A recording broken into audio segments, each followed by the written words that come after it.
If this goes wrong, you hope for the best, but be prepared for the worst. If a conventional war starts between the two countries, Mr. President, if a conventional war starts, and anything could happen, but supposing a country 7 times smaller than its neighbor is faced with the choice, either you surrender or you fight for your freedom till death, what will we do?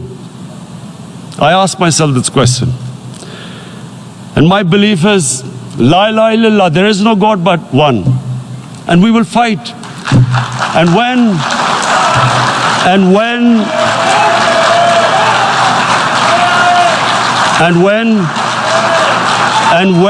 a nuclear armed country fights to the end, it will have consequences far beyond the borders.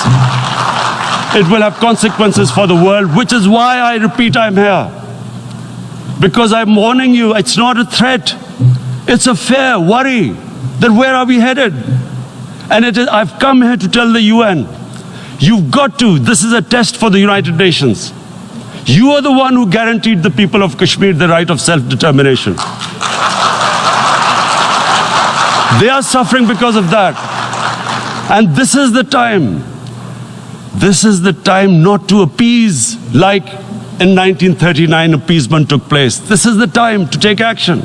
And number one action must be that India must lift this inhuman curfew, which has lasted for 55 days. It must free all political prisoners, and especially those 13,000 boys that have been picked up. Parents don't know where they've disappeared. And then